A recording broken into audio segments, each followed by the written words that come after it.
নমস্কার বন্ধুরা, আমার চ্যানেলে আপনাদের স্বাগত জানাই। আজকে আমি আপনাদের বানিয়ে দেখাবো তালের পোড়া পিঠে।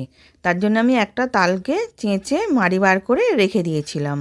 এবার গ্যাসের মধ্যে কড়া বসিয়েছি, কড়াটার মধ্যে হাফ কাপ জল দিলাম আর এক বাটি তালের মাড়ি দিলাম, দিয়ে তালটাকে ভালো করে জাল দিয়ে নেব। এবার ওর মধ্যে আমি 1 গ্লাস দুধ দিয়ে দেবো। দুধটা আগে থেকে জাল দেওয়া ছিল, সেই 1 গ্লাস দুধটা দিয়ে দিলাম আর 3 চামচ চিনি দিলাম, দিয়ে ভালো করে মিশিয়ে নেব। এবার ভালো করে মেশানো হয়ে গেছে, সামান্য একটুখানি স্বাদের জন্য নুন দিলাম, দিয়ে এবার আমি চাল গুঁড়িটা দিয়ে একটা ডো বানিয়ে নেব টাইট। এবার আমি বাজারে কেনা চাল গুঁড়ি দিয়েই করছি। এবার ভালো করে মিশিয়ে মিশিয়ে একটা টাইট ডো বানিয়ে নিচ্ছি। এবার ওর মধ্যে কিশমিশ দিলাম, কাজু বাদাম দিলাম আর নারকেলকে কুচিয়ে রেখেছিলাম, সেই নারকেল কুচোনো দিলাম, দিয়ে ওটাকেও ভালো করে মিশিয়ে নেব।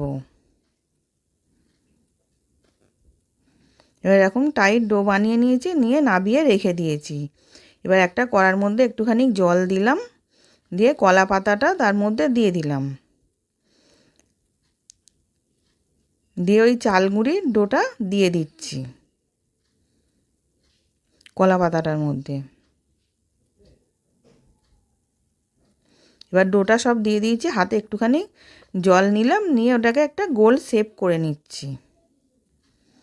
এবার গোল শেপ করা হয়ে গেছে। এবার ওর মধ্যে আমি আবার ওপর থেকে কলা পাতা চাপা দিয়ে দেব। 2খানা কলা পাতা দিয়ে দিলাম, এদিকে একটা ওইদিকে একটা, দিয়ে ভালো করে মুড়ে নেব।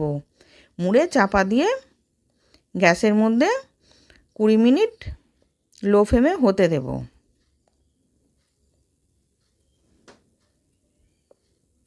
এবার গ্যাসের মধ্যে বসিয়ে দিলাম, এবার একদিকটা হয়ে গেছে, আমি নাবিয়ে আর একদিকটা উল্টে দেব।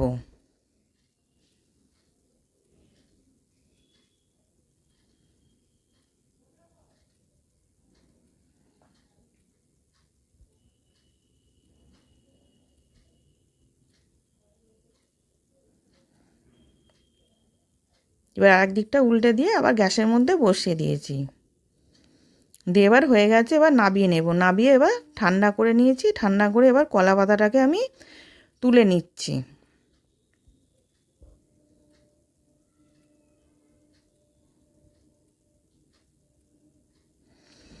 এবার কলা পাতাটাকে সব পরিষ্কার করে নিয়েছি, এবার সার্ভ করার জন্য রেডি।